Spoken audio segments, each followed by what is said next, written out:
L'enjeu du dialogue social dans la construction d'une école compétitive et de qualité. C'est autour de ce thème que les membres de l'entente syndicale du secteur éducation-formation se sont retrouvés. Une rencontre pour plancher sur la question du dialogue social, outil indispensable pour la résolution des problèmes de l'école ivoirienne. L'ESEF fait le constat que les gouvernants de notre pays attendent que les crises pour convoquer le dialogue. Nous voulons, pour ainsi dire, vous faire l'économie de nos actions en faveur du dialogue qui sont restées lettres mortes. Dans le cadre de nos revendications corporatistes, nous avons eu recours à des demandes d'audience avec des relances depuis le mois d'août 2020 et cela après une assemblée générale qui en avait pris la résolution afin d'éviter de perturber l'année scolaire 2020-2021. Nous avons également procédé à un dépôt d'un mémorandum en juillet 2020 pour retracer nos revendications et faire des propositions. Malgré tous ces efforts consentis, l'ESEF constate que les problèmes posés demeurent.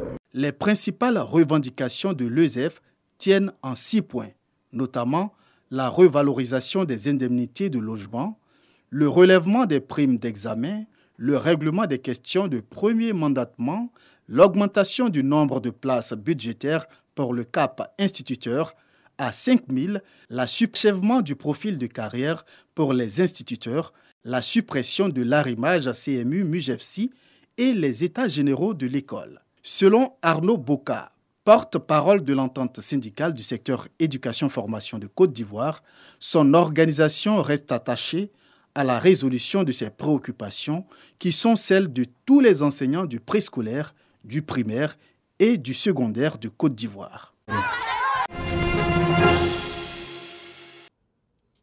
Du matériel informatique et de télécommunications au bénéfice de l'ESATIC, École supérieure africaine des technologies de l'information et de la communication.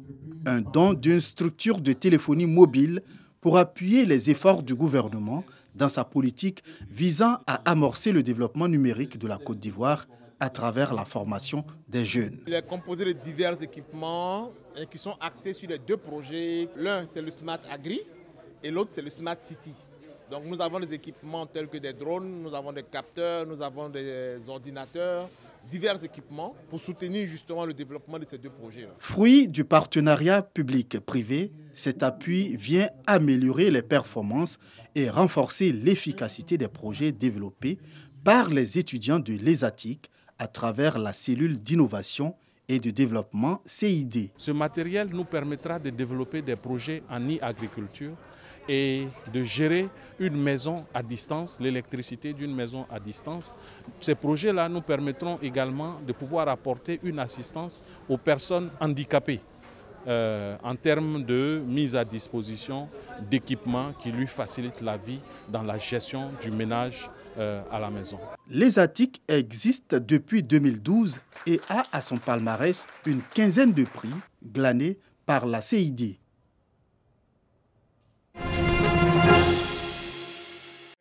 Isolé, c'est dans cette cour du quartier de la commune d'Abobo Avocatier qu'Aboulay, 46 ans, est retranché depuis l'âge de 6 ans.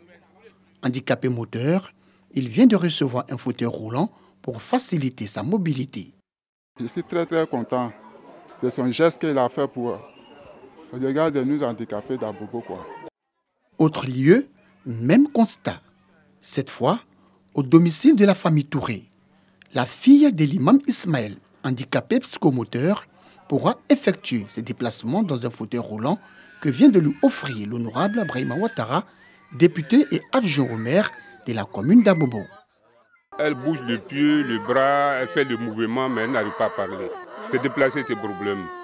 Ouais, il faut qu'on le soulève, tout ça là. Bon, elle ne peut pas se déplacer. Dieu merci, aujourd'hui, on a les fauteuils roulants. On remercie Dieu, on remercie le monsieur le maire.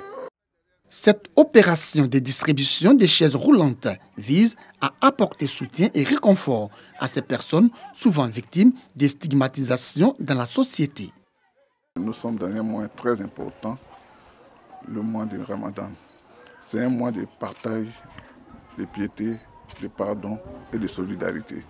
C'est dans ce cadre que nous avons ciblé dans notre commune les personnes en situation de handicap pour venir leur donner des fauteuils roulants afin qu'ils puissent avoir la joie aussi de vivre dans notre société. C'est une vingtaine de personnes issues des divers quartiers et sous-quartiers de la commune d'Abobo qui a bénéficié de ces dons de l'honorable Brahima Ouattara. Ces personnes en situation de handicap ont aussi reçu des vivres.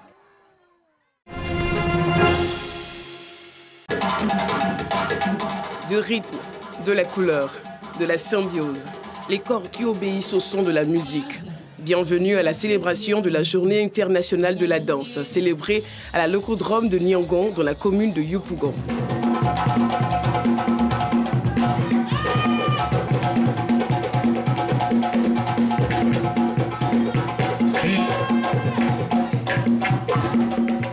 Les troupes de danse venues des différents quartiers de la commune ont fait montre de leur savoir-faire en matière de chorégraphie. Nous disons un grand merci, en tout cas au maire de Yopougon, qui permet aujourd'hui peut-être à une vingtaine de compagnies de se réunir et de célébrer cette journée-là. Je pense qu'il y a de l'espoir qui renaît. Spectacle époustouflant et riche en couleurs, organisé par la mairie de Yopougon, la Journée internationale de la danse est célébrée tous les 29 avril à travers le monde entier. La danse est une manifestation culturelle, c'est un facteur de cohésion. C'est également aussi un facteur de santé, parce que quand on danse, mais quand on écoute la musique, ça permet de se relaxer, etc.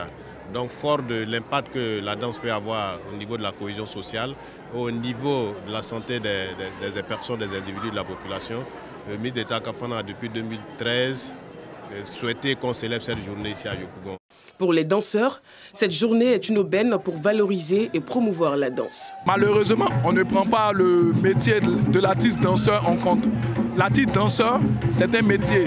Donc aujourd'hui, avec cette initiative, on croit que nous, les danseurs, nous pouvons être exportés aussi hors de la Côte d'Ivoire, comme les autres continents.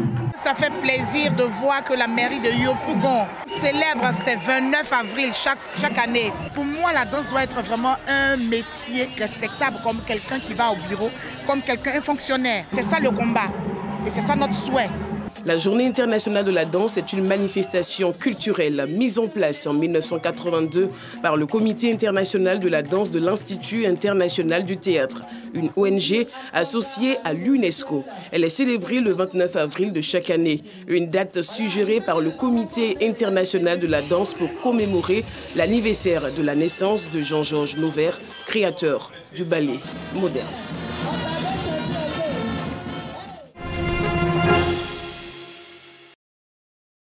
Manille, Philippines. Rien à payer pour ses légumes. Face à la précarité liée au Covid, la solidarité s'organise. Dans les rues de Manille, on trouve de plus en plus de stands solidaires approvisionnés par des bénévoles. Ces stands solidaires sont très importants parce que cela nous aide d'une grande aide. J'ai de la chance parce que c'est très près de chez moi et je suis très reconnaissante depuis que cette aide a débuté ici. Le dernier confinement imposé en mars à la capitale a entraîné la perte de centaines de milliers d'emplois. Beaucoup d'habitants n'ont plus aucun revenu. Je suis contente parce que beaucoup de personnes participent. Il y a de nombreux organisateurs et donateurs. Tellement de gens qui donnent et apportent leur soutien. Mais en même temps, c'est triste parce que ça montre la réalité, qui est qu'il y a de longues files d'attente de gens dans le besoin.